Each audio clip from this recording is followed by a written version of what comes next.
A little girl carried her sister, just 3 years old, to the farmer's door and whispered, "Please, we just need work."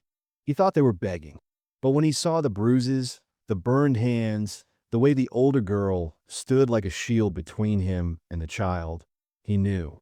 Someone had hurt them. Someone was still looking for them. And if he sent them away, they wouldn't survive the night. What he didn't know was that saving them would cost him everything he had left or give him everything he'd lost. Montana Territory, early spring, 1887. The sun hadn't risen yet when Thomas Brennan heard the knocking. It wasn't the kind of knock that came from neighbors or traveling salesmen. This was desperate, weak, the kind of sound that said someone was using their last bit of strength. Thomas rolled out of bed, still half asleep, and pulled on his boots. He hadn't had a visitor in months. Most folks in town had given up on him after Margaret died, after the baby died, after he'd made it clear he wanted to be left alone with his grief and his failing farm. He opened the door and froze. A little girl stood on his porch, no older than 9, with dark tangled hair and a face smudged with dirt. In her arms, she carried a smaller child, a toddler with golden curls and wide, frightened eyes. Both girls wore dresses that had once been nice, but were now torn and filthy. Their feet were bare cut and bleeding from walking on rough ground.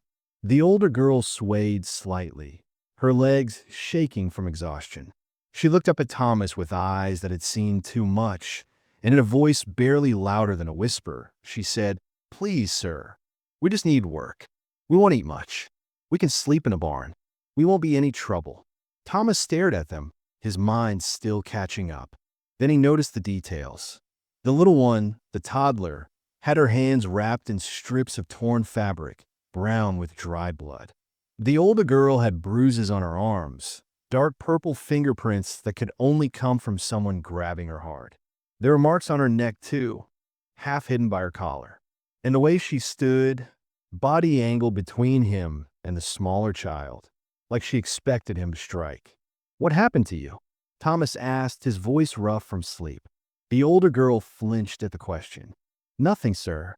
We're just looking for work. I can cook and clean. I know how to milk cows and feed chickens. My father taught me before she stopped, swallowed hard. I'm a good worker.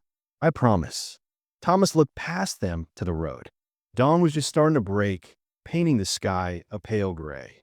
And there, in the dirt road leading to his property, he saw fresh wagon tracks. Deep ones. Someone had passed by recently, moving slow, like they were searching. "Who's looking for you?" he asked quietly. The older girl's face went pale. Her arms tightened around the toddler. "Nobody, sir. We're orphans. We don't belong to anybody." It was a lie. Thomas had been lied to enough in his life to recognize it. But it was the kind of lie that came from fear, not meanness. The kind of lie a child tells when the truth might get her killed. The little one in her arms stirred, lifting her head from the older girl's shoulder. She looked at Thomas with eyes that were too old for her face, eyes that held a deep, tired sadness. Her bottom lip trembled, and in a small, broken voice, she whispered, "Hungry." Something inside Thomas cracked. It was the same word his son might have said, if his son had lived long enough to talk. If Margaret had survived. If his life hadn't fallen apart 2 years ago and left him a shell of a man going through the motions on a farm he could barely maintain. He stepped back from the doorway. "Come inside. Just for breakfast." The older girl's eyes filled with tears, but she blinked them away fast. "Thank you, sir. Thank you so much." She stumbled over the threshold, and Thomas caught her elbow to steady her. She jerked away from his touch like it burned, then seemed to realize he wasn't going to hurt her and relaxed slightly. He led them to the kitchen table, a simple wooden thing he'd built with his own hand back when he still believed in building things. "Sit," he said, gesturing to the chairs. "I'll make some eggs." The older girl lowered the toddler into a chair, but she didn't sit herself. She stood beside the little one hand resting protectively on her shoulder, eyes darting between Thomas and the door like she was calculating escape routes. Thomas moved to the stove and started a fire, then cracked eggs into a pan. He could feel the girl watching his every move. "What's your name?" he asked, not turning around. It was a long silence. Then, quietly, "Lily." "And the little one?" "Rose." "She's my sister." Thomas nodded, stirring the eggs. "I'm Thomas. Thomas Brennan. This is my farm. Has been for 10 years. He heard Lily shift her weight. "It's a nice farm, sir." "It's falling apart," Thomas said honestly. "But it keeps me busy." He dished the eggs onto 2 plates and brought them to the table. Lily stared at the food like she couldn't believe it was real. Rose reached for her plate with those wrapped hands, and Thomas got his first good look at them. The bandages were filthy and coming loose. Underneath, he could see blistered, angry red skin. "What happened to her hands?" he asked, sitting down across from them. Lily's face closed off. She touched something hot. She didn't know. Another lie. Burns like that didn't come from a child's accident. They came from someone holding a little girl's hands against something hot while she screamed. Thomas felt his jaw tighten, but he didn't push. Not yet. The girls ate like they hadn't seen food in days, shoveling eggs into their mouths with desperate speed. Rose used her wrapped hands clumsily, whimpering when the movement pulled at her burns, but she didn't stop eating. Lily ate standing up, her body tense, ready to run. When they finished, Thomas cleared the plates and brought them water. They drank like they were dying of thirst. He let them finish before he spoke again. "How long have you been walking?" Lily wiped her mouth with the back of her hand. 4 days." 4 days? "Where did you come from?" "East of here, near Bozeman." That was 30 miles away. Maybe more. These girls had walked 30 miles in 4 days, one of them carrying the other most of the way, with no shoes and no food. Thomas leaned back in his chair, studying Lily's face. She had the kind of face that would have been pretty if it wasn't so thin and tired. Dark circles under her eyes. Cheekbones too sharp. She couldn't weigh more than 60 pounds. "Why did you run?" Lily's hand found Rose's shoulder again, gripping tight. "We just needed to leave." "Did someone hurt you?" Her eyes met his, and for a moment, he saw past the brave front to the terrified child underneath. "Please don't make us go back," she whispered. "Please. We'll work hard. We won't cause trouble. Just don't send us back." Thomas thought about the wagon tracks outside. Thought about those burns on Rose's hands. Thought about the bruises on Lily's arms and the way both girls flinched at sudden movements. Someone had hurt these children. Someone was probably looking for them right now. And if he sent them away, they'd either die in the wilderness or end up back with whoever had done this to them. He should report this to the sheriff. That was the right thing to do, the legal thing. But something in his gut told him that the law wouldn't help these girls. The law had a funny way of protecting the wrong people. "Oh, right," he heard himself say. "You can stay, just until you figure out what to do next." Lily's shoulders sagged with relief. "Thank you, sir. I promise we'll earn our keep." Thomas nodded and stood up. "There's a room in the back. It's small, but it has a bed. You both look like you're about to fall over. Get some sleep." As Lily picked up Rose and headed toward the back room, Thomas walked to the window and looked out at the road. Those wagon tracks were fresh. Very fresh. Someone had passed by in the last few hours, probably right before the girls knocked on his door. He was about to turn away when he saw something that made his blood run cold. In the distance, barely visible in the early morning light, a rider sat on a gray horse at the edge of his property, just sitting there, watching. Thomas felt a chill run down his spine. Behind him, he heard Lily's footsteps stop. She had seen it too. When he turned, her face was white as paper, her eyes wide with terror. She moved to the window, still holding Rose, and stared at the distant figure. "That's him," she whispered, her voice shaking. "That's our stepfather." As Thomas closed the door, Lily grabbed his sleeve with her free hand, her fingers digging in desperately. Her voice was barely audible, thick with fear. "If they find us, they'll kill her. They said so." She looked down at Rose, then back up at Thomas, tears finally spilling down her cheeks. "He said she's too much trouble. He said he'd make it look like an accident." Thomas looked at the terrified 9-year-old girl, at the silent toddler in her arms, and then back at the wagon tracks disappearing into the dawn mist. He had just invited death to his doorstep, and he had 12 hours, maybe less, before that man on the gray horse came knocking. The girls ate like starving animals. Thomas watched from across the table as Lily tore into the bread, her movements frantic yet controlled, one hand always on Rose, keeping her close. The 3-year-old didn't eat so much as guard her food, eyes darting between the door and the windows. "When did you last eat?" Thomas asked quietly. Lily swallowed hard. 2 days, maybe 3. Rose wouldn't let go of her sister's dress. The fabric was bunched in her tiny fist, knuckles white with the force of holding on. Thomas noticed how the child tracked every sound, the creak of the house settling, the wind against the shutters, the distant crow of his rooster. "You said someone's looking for you," Thomas said carefully. "Who?" Lily's jaw tightened. For a moment, Thomas thought she wouldn't answer. Then she spoke, her voice flat, reciting facts like they belonged to someone else. "Our father died in a mining accident 18 months ago." She broke another piece of bread, handed half to Rose. "Mother remarried. A merchant in town named Cyrus Hawthorne." Thomas knew the name. Everyone did. Cyrus owned half the shops on Main Street. He was kind before the wedding, Lily continued. After, he changed. Mother tried to hide the bruises, tried to keep us quiet when he drank. Her hand moved unconsciously to her ribs. 3 weeks ago, Mother died. Childbirth. The baby died, too. "I'm sorry," Thomas said, and meant it. Lily's eyes hardened. "Don't be sorry for her. She's free now." She glanced at Rose, lowered her voice. 2 days after the funeral, he burned Rose's hands. She'd touched his whiskey bottle. Just touched it. Thomas felt ice in his chest. He looked at Rose's bandaged hands. Imagine the pain, the terror. That night, I heard him talking to someone. Said he couldn't afford to keep us.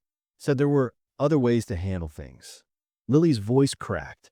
He said Rose was too young to remember anything anyway. The implication hung in the air like smoke. "We left that night," Lily said. "Walked only after dark. 30 miles. I carried her most of the way."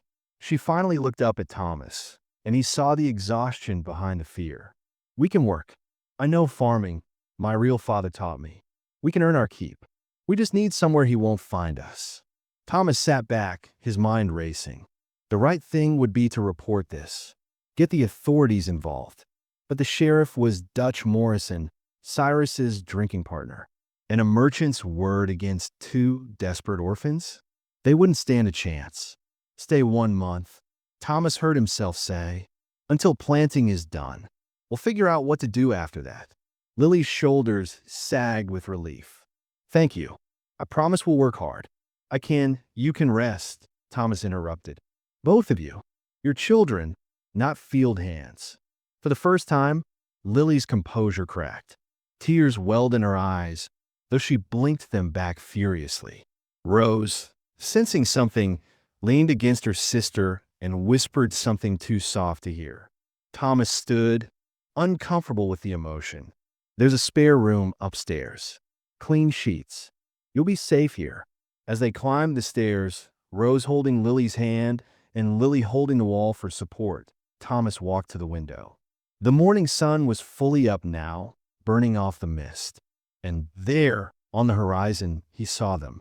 2 riders, moving slowly along the road, checking each farm they passed. One rode a gray horse Thomas recognized from town.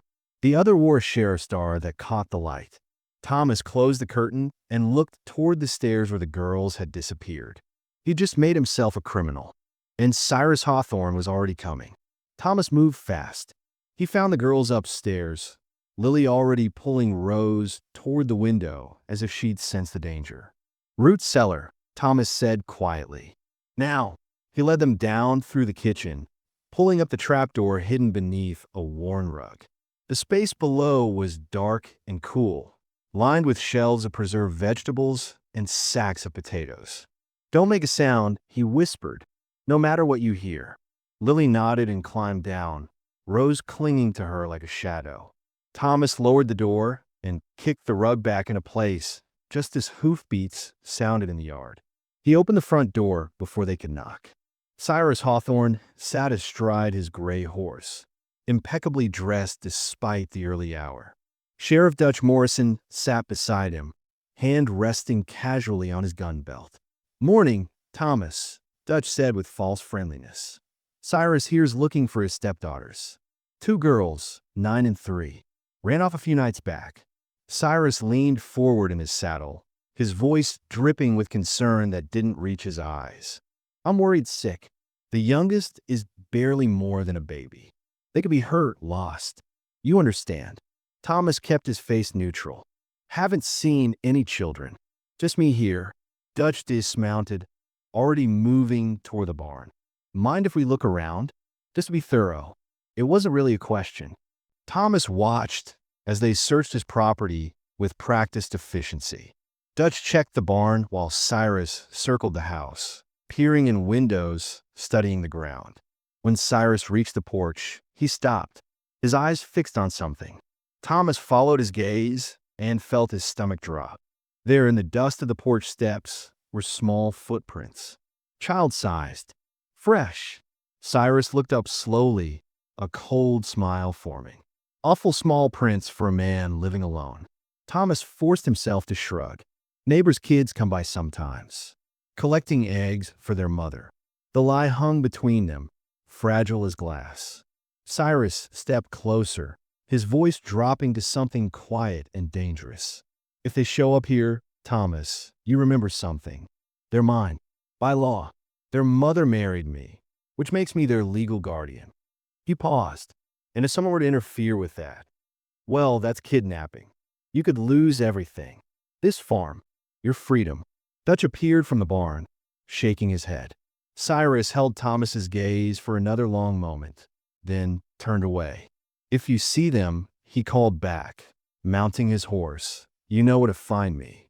Thomas waited until they disappeared down the road before pulling up the trapdoor. Lily climbed out first, Rose wrapped around her. Neither spoke. They didn't need to. They'd all heard the threat. For the rest of that day, Thomas barely spoke. He worked mechanically, his mind churning through impossible scenarios. If he was caught hiding them, he'd lose everything. But if he turned them over, they'd die. He was certain of it now. The coldness in Cyrus's eyes wasn't that of a concerned father. It was the look of a man protecting an investment or eliminating a problem. 2 weeks passed. Thomas told himself it was temporary, that he was just buying time until he figured out a real solution. But something shifted in those days. Lily woke before dawn, collecting eggs and milking the cows without being asked. She knew farming. Her hands moved with practiced confidence as she worked. "My father taught me," she said one morning, and Thomas heard the grief beneath the pride. Rose began to relax. The constant vigilance in her eyes softened. She played with a rag doll Thomas found in the attic, left behind by his wife. One evening, she looked up from her supper and said, clearly, "Good." It was the first word Thomas had heard her speak voluntarily. That night, Rose woke screaming. Thomas rushed to their room and found Lily holding her sister, whispering soothing words that didn't stop the tears. Without thinking, Thomas sat on the edge of the bed and began talking about anything, everything. About his wife Margaret, who'd died giving birth 2 years ago. About the son who'd lived only 3 hours. About the silence that had filled this house ever since. "Rose keeps me alive," Lily whispered when Rose finally fell back asleep. "Some days, when I wanted to give up, I'd look at her and know I couldn't." Thomas looked at this 9-year-old girl who'd carried her sister 30 miles through the dark. "You're the bravest person I've ever met." Lily's voice was small. "I'm not brave. I'm scared. All the time." Rose stirred between them, her small hand reaching out to touch Thomas's arm. "Don't be sad," she whispered, eyes still closed. Something broke open in Thomas's chest. The next day, he moved their belongings from the spare room into the 2 bedrooms upstairs that had sat empty for 2 years. "Family doesn't sleep in spare rooms," he said gruffly. Lily started to cry. Rose hugged his leg, and Thomas realized he'd stopped thinking of them as refugees. For 3 weeks, they lived as a family. Thomas taught Lily about crop rotation. Rose followed him everywhere, chattering about butterflies and clouds. They ate meals together. They laughed. Thomas almost forgot they were hiding, almost forgot someone was hunting them. Then he made a mistake. He let them come to town. Thomas needed supplies. 3 weeks had passed without incident, and he'd begun to believe maybe Cyrus had given up, moved on, accepted the loss. It was a foolish thought, but desperation makes fools of careful men. Just to the general store, he told Lily. Quick in and out. He saw the fear flash across her face, but also something else. A child's longing for normalcy, for sunlight and people, and the simple joy of walking down a street. We'll be careful, he promised. They should have stayed home.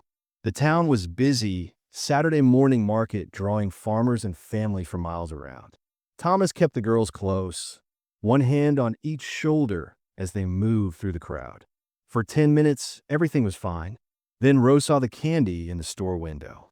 She drifted 3 steps away, just 3 steps, pressing her nose against the glass at the peppermint sticks displayed inside.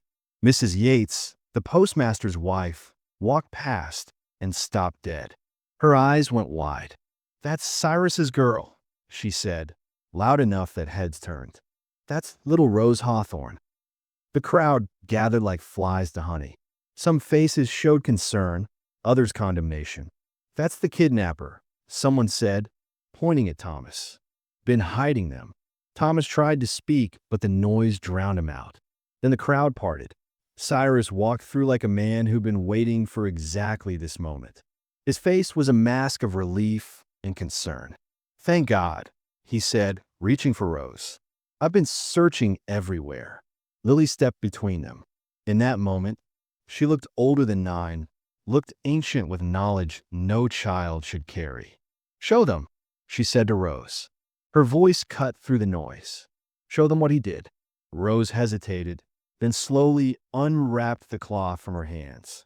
The burns had healed into angry red scars, deliberate patterns that could only have come from being held against something hot. A whiskey bottle, perhaps. The shape was unmistakable. Lily pulled up her own sleeves, revealing welts across her arms. He did this, she said simply, after our mother died. We heard him planning to kill us. Cyrus's mask cracked for just a second, something ugly flashing beneath. Then he laughed, shaking his head with practiced disbelief. The poor things are traumatized, making up stories. This man has filled their heads with, the doctor can verify the scars, Thomas interrupted. He was improvising now, desperate, and I'm sure others in town saw things, heard things, before the girls disappeared. The crowd murmured, uncertain. Sheriff Dutch pushed through, hand on his gun. Thomas Brennan, you're harboring minors without legal authority. That's kidnapping. I'm taking you in. Thomas felt the world tilting. Wait, let the circuit judge decide. He's due through here in a month. Let him hear both sides. It was a gamble. Dutch looked at Cyrus, who'd gone very still. The merchant's jaw worked, clearly wanting to refuse, but too many eyes were watching now. Too many people had seen the scars. Fine, Dutch said slowly. 1 month. But those girls stay with Cyrus in the meantime. That's the law.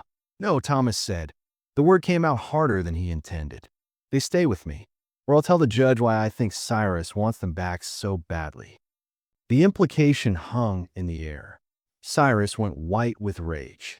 Dutch looked between them, then sighed. 1 month, Thomas. The girls stay with you, but you don't leave the county. Understood. Thomas nodded. As the crowd dispersed, Cyrus leaned close and whispered, so quiet only Thomas could hear. Accidents happen on farms. All the time. 2 nights later, Thomas woke to the smell of smoke. The barn was an inferno, flames reaching 50 feet into the black sky. He ran toward it, trying to save the horses, the tools, the winter hay that represented his entire survival. The heat drove him back. His hands blistered. Smoke filled his lungs. Neighbors arrived too late. By dawn, nothing remained but smoking ruins. Thomas sat in the dirt, staring at the ashes of everything he owned. Without the barn, he couldn't work the farm. Without the farm, he had no income, no way to fight Cyrus in court, no way to keep the girls. He lost. Lily found him there as the sun rose. She had something in her hand, a kerosene can, hidden in the brush near the tree line. "He did this," she said. Her voice was steady, but her hand shook. "He burned it." Thomas looked at her, then at Rose peeking from behind her sister's skirt, then at the ruins. Everything was gone. "We'll leave," Lily said quietly. "Tonight, before he comes back. You've done enough." "No," Thomas said. The word surprised him. "No, we'll rebuild. Together." Rose stepped forward and placed something in his burned hands. Her rag doll, the only possession she had. "For you," she whispered. "So you're not sad." Thomas was trying to find words when he heard wagons. He looked up, expecting Cyrus, expecting the end. Instead, he saw his neighbors. Doc Wilson led them, wagon loaded with lumber. Behind him came the blacksmith, the teacher, the storekeeper's wife, families Thomas barely knew. "Heard what happened?" Doc Wilson said simply. "Figured you could use some help." They worked for 3 days straight. The barn rose again, smaller but solid. Food appeared, tools were donated, and quietly, people began talking. The teacher mentioned seeing bruises on the girls before their mother died. The storekeeper's wife remembered Margaret Hawthorne's frightened eyes. Doc Wilson documented every scar, every injury, building a case in careful medical language. On the third evening, as the last board was nailed into place, Thomas felt something he hadn't felt in years. Hope. Then Cyrus appeared with papers in his hand. "Emergency custody hearing," he announced, loud enough for everyone to hear. Judge Wilcox arrived early. "Hearings tomorrow morning, 9 o'clock. He smiled at Thomas. "Hope you have a good lawyer." Thomas didn't have a lawyer. He didn't have legal rights to the girls. He had 12 hours until he lost them forever. The town hall had been converted into a makeshift courtroom, chairs arranged in rows that filled quickly with curious townspeople. Judge Wilcox sat behind a borrowed desk, gray-haired and stern, his face revealing nothing. Thomas sat at one table with the girls pressed against him, Lily's hand gripping his arm like a lifeline. Across the aisle, Cyrus Hawthorne sat with a lawyer from the city, a sharp-eyed man in an expensive suit who looked at Thomas the way you'd look at something stuck to your shoe. Sheriff Dutch stood by the door, officially neutral, but his sympathies clear in whose direction he faced. Judge Wilcox gavelled the room to silence. "This is an emergency custody hearing regarding Rose and Lily Hawthorne, currently residing with Thomas Brennan. Mr. Hawthorne, as legal guardian through marriage, has petitioned for immediate return of the minors. Mr. Brennan contests this. We'll hear both sides."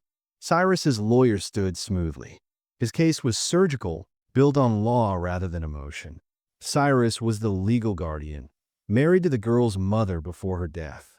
His credentials were impeccable. Successful businessman, respected in the community, financial stability proven through bank records he'd brought. Thomas, by contrast, was an unmarried man with no legal standing, no blood relation, no right to the children whatsoever. "The girls are troubled," the lawyer said, his voice sympathetic. "They've experienced trauma, losing their father, then their mother. They've invented stories as children sometimes do when processing grief.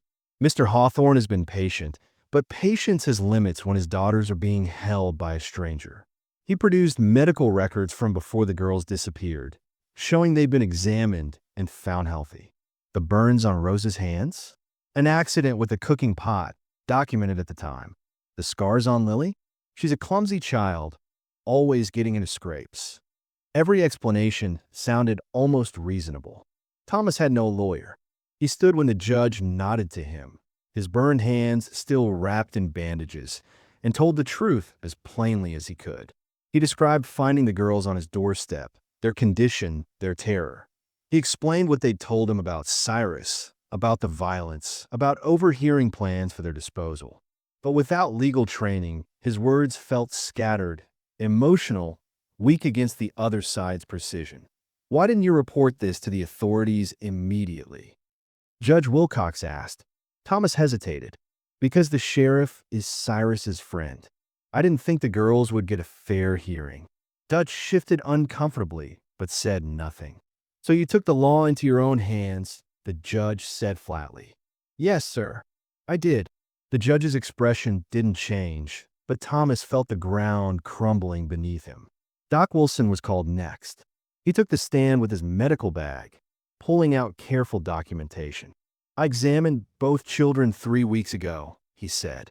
Rose's hand burns show a deliberate pattern, consistent with being held against a hot surface, not a cooking accident as claimed. The scarring indicates no medical treatment was sought, which is unusual for a concerned guardian. He produced photographs, drawings, detailed notes. Lily's injuries, welts across her back and arms, are consistent with repeated striking with a leather strap. These are not the injuries of a clumsy child. Cyrus's lawyer objected. This examination was conducted without the legal guardian's consent, and Dr. Wilson is friends with Mr. Brennan, making his testimony biased. The judge sustained the objection, and Thomas watched his strongest evidence weaken. Other townspeople testified. The teacher described seeing bruises on Lily before the girls disappeared. The storekeeper's wife remembered Margaret Hawthorne's frightened demeanor. The blacksmith had heard Cyrus speaking violently about the children at the tavern. But each time, Cyrus's lawyer dismantled the testimony. Hearsay, speculation, no direct evidence. The judge grew impatient with the parade of well-meaning but legally insufficient witnesses. Thomas could feel the case slipping away. Then the judge looked directly at Lily. Young lady, I'd like to hear from you. Do you want to return to your stepfather's home? Lily stood. She was small for 9, thin from weeks of running in fear, but when she spoke her voice was clear and steady. No, sir, because he'll kill my sister. The courtroom went silent. That's a serious accusation, Judge Wilcox said. Can you explain? Lily did. She spoke calmly, precisely, like she'd been practicing the words in her head for weeks. She described the day her mother died, how Cyrus had changed the moment they were alone with him. She recounted the first beating, the reasons given, the escalation. She described the night he burned Rose's hands because she'd touched his whiskey bottle, how he'd held her while she screamed and told Lily if she interfered he'd do the same to her. She told about overhearing him 2 days later, talking to a man about how children sometimes disappeared, how tragedies happened, how a man couldn't be expected to raise daughters that weren't his blood. Her details were specific, undeniable. No 9-year-old could invent this level of consistency. She's been coached, Cyrus's lawyer said, but his voice had lost its certainty. I wish someone had coached me, Lily said quietly. Then maybe I would have known how to save my mother too. Judge Wilcox leaned back, studying her. Then he looked at Rose, who'd been silent the entire hearing, pressed against Thomas's side. Rose, do you understand what's happening? She nodded. Can you tell me who you want to live with? Rose had barely spoken a dozen words since arriving at Thomas's farm. She communicated in whispers and gestures, her voice stolen by trauma. The courtroom waited. Slowly, Rose stood up. She looked at Cyrus across the room, and for the first time, there was no fear in her eyes. She pointed at Thomas. When she spoke, her voice rang clear through the silent room. Papa. The courtroom erupted. Cyrus's lawyer was objecting. People were murmuring. Dutch was calling for order. But Judge Wilcox just sat there, looking at this small child who'd finally found her voice. And Thomas saw something shift in his expression. The judge gavelled for silence. When the room quieted, he spoke carefully. This is highly irregular. Mr. Brennan has no legal standing. But the evidence of abuse, combined with the children's clear preference, and frankly Mr. Hawthorne's suspicious behavior, including the convenient barn fire, gives me pause. He looked at Cyrus. Temporary custody is awarded to Thomas Brennan for 6 months. during which time a full investigation will be conducted into the death of Margaret Hawthorne and the treatment of these children. Mr. Hawthorne's guardianship is revoked pending the outcome. Cyrus exploded. He lunged across the aisle toward the girls, rage twisting his face into something monstrous. "You little lying," Sheriff Dutch and two other men grabbed him, pulled him back. His mask had finally shattered completely, and everyone in that room could see what the girls had been running from. "You're under arrest," Dutch said quietly, and Thomas could hear the shame in his voice, "for assault and pending investigation into other charges." As they dragged Cyrus from the room, still screaming threats, Thomas pulled both girls close. Lily was crying silently. Rose had buried her face in his shirt. They'd won. They'd actually won. 6 months passed like water finding its level, settling into channels worn by routine and ritual in the slow, patient work of becoming a family. Spring arrived in 1888 with green shoots pushing through the last of the snow, and with it came the final adoption papers that made official what had already become true in every way that mattered. Thomas Brennan was a father. Lily and Rose were his daughters. The law had finally caught up to their hearts. Cyrus Hawthorne never made it to trial for the custody dispute. 3 weeks after the hearing, investigators found evidence in Margaret's medical records: deliberate overdoses of laudanum, suspicious bruising, a pattern of injuries consistent with abuse that the previous doctor had been paid to ignore. When they searched Cyrus's house, they found Margaret's diary hidden beneath a floorboard, pages documenting years of violence in her careful, frightened handwriting. The final entry, written 2 days before she died, read simply, "He says after the baby comes, he won't need me anymore. I'm scared for my girls." Cyrus was convicted of murder and sentenced to hang. Thomas didn't attend the execution. He was planting corn with Lily the day it happened, teaching her the spacing his own father had taught him. And when someone rode out to tell him Cyrus was dead, Thomas just nodded and went back to work. Some endings don't require witness. They just require being over. The farm transformed. With the settlement money from Cyrus's estate, blood money, Thomas called it, but Lily insisted they take it. They rebuilt everything that had burned and more. A new barn, larger than before, with a weather vane Lily picked out shaped like a rooster. A chicken coop, Rose, painted with uneven yellow stars. A sign at the end of the drive that read Brennan Family Farm. In letters Thomas carved himself, his hands steady for the first time in years. The farm thrived, but more than that, the people on it thrived. Lily, now 10, had grown 3 inches and gained 15 pounds. Her face had lost the hollow, hunted look and filled out with the particular beauty of a child who knows she's safe.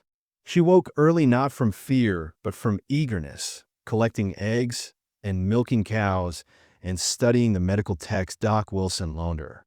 On Sundays, she taught reading to younger children in the barn, patient and kind in ways that broke Thomas's heart, because he knew that kindness had been earned through suffering. She talked about becoming a doctor someday, about helping children like Rose, and Thomas never once suggested she aim for something more appropriate for a girl. The world had taken too much from her already. He wouldn't take her dreams too. Rose was 4 now, and the change in her was nothing short of miraculous. The silent, terrified child who'd arrived clinging to her sister's dress had become a chattering, laughing whirlwind of energy who named every chicken on the farm and insisted on kissing Thomas goodnight exactly 3 times, or the whole ritual had to start over. Her hands had healed, the scars fading to silver lines she barely noticed anymore. She played with neighborhood children, hosted elaborate tea parties for her rag doll and any adult she could capture for the purpose, and had opinions about everything from what to plant in the garden to whether the barn cat was a boy or a girl regardless of what biology suggested. She called Thomas Papa as naturally as breathing, and sometimes when she laughed, Thomas could see glimpses of the mother she'd lost, the woman he'd never met, but who'd loved these girls enough to document her abuse in the desperate hope someone would protect them after she was gone. Thomas himself had become someone he barely recognized when he looked in the mirror. The broken, grief-hollowed man who'd opened his door that desperate morning had filled in around the edges, softened by purpose and love and the simple act of being needed. His neighbors, who'd watched him drift through 2 years of lonely mourning, remarked on the change. He smiled now. He joined community events. He'd even started attending church again, sitting in the back pew with a daughter on each side, and if he still felt the ghost of Margaret beside him sometimes, it no longer hurt the way it used to. The pain had transformed into something gentler, gratitude for what he'd had, rather than bitterness over what he'd lost. The last Sunday in October, Thomas hosted the monthly community dinner that had become tradition at Brennan Farm. Tables stretched across the yard, laden with food everyone had contributed. Children ran between the adults' legs, playing tag in the golden afternoon light. Doc Wilson sat beside Thomas on the porch, both men watching the organized chaos with the satisfied exhaustion of people who'd worked hard and succeeded. Lily was inside with several other girls, teaching them a song she'd learned. Rose was showing a group of younger children how to feed the chickens without being afraid, demonstrating with the absolute confidence of an expert. "You did good, Thomas," Doc Wilson said, sipping his cider. Thomas shook his head. "They saved me more than I saved them." It was true. He'd been dying slowly in this house, grief eating him from the inside, and two desperate girls had knocked on his door and given him a reason to live. Strange how that worked. How broken people could fit together in ways that made them whole. Lily found him after dinner, after the guests had left and the dishes were washed and Rose was chasing fireflies in the twilight. She sat beside him on the porch steps, comfortable in the silence they'd learned to share. "Doc Wilson says if I keep studying, he'll take me on as an apprentice when I'm older," she said. "Maybe I could go to medical school someday." Thomas looked at her.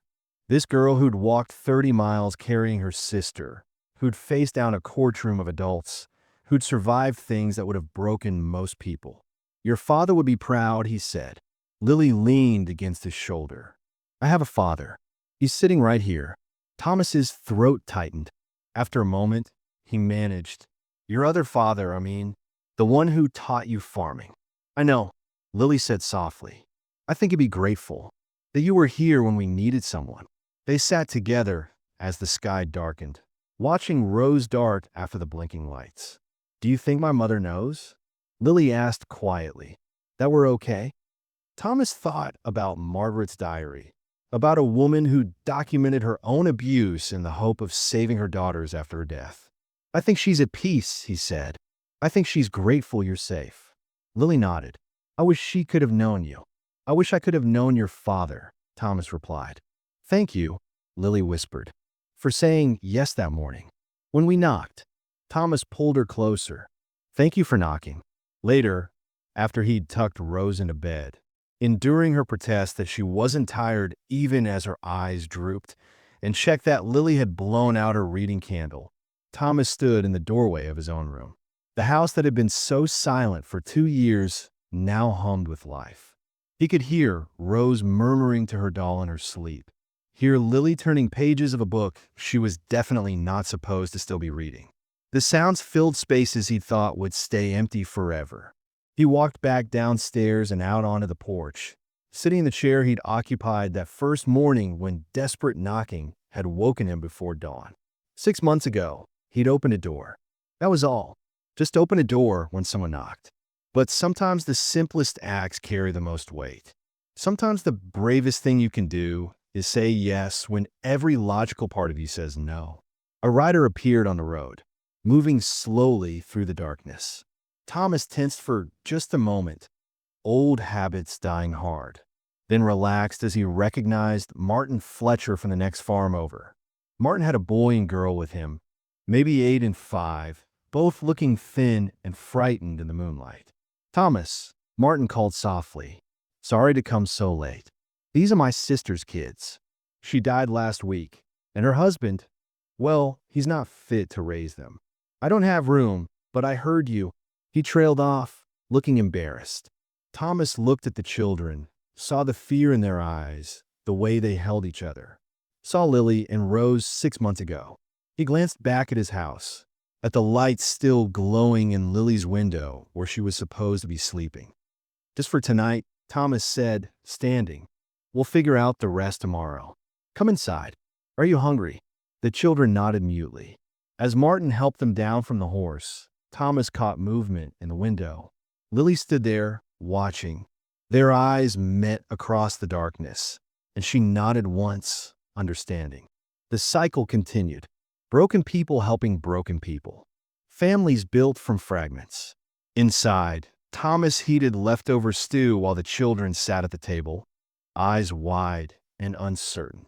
Rose appeared on the stairs in her nightgown, clutching her rag doll. "Who's that?" she whispered. "Friends," Thomas said. "They need help."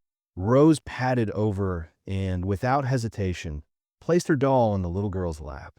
"For you," she said simply. "So you're not scared?" The girl looked down at the doll, then up at Rose, and started to cry. Thomas turned away, giving her privacy for her tears, and found Lily beside him. "We have room," she said quietly. It wasn't a question. "We have room," Thomas agreed.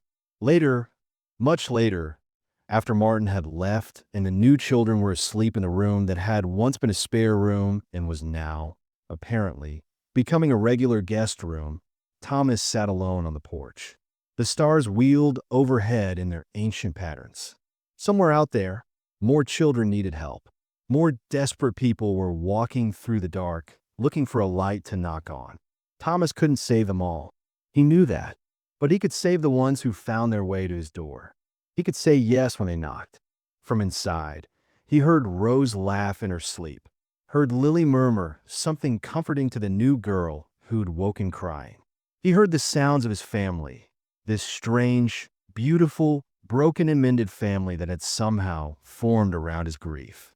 And Thomas Brennan, who'd spent 2 years wishing he'd died with his wife and son, who'd seen no point in tomorrow, found himself smiling in the darkness.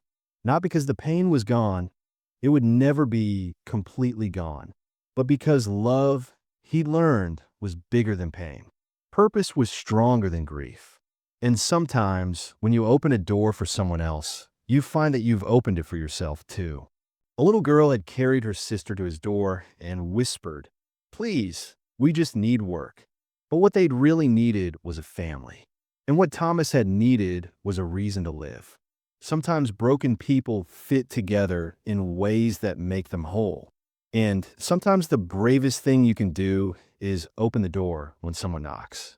If this story touched your heart, if you felt the weight of Lily's courage, Rose's resilience, and Thomas's redemption, then you understand what we believe here. That family isn't always blood, and that the bravest act is choosing to love when the world says you shouldn't.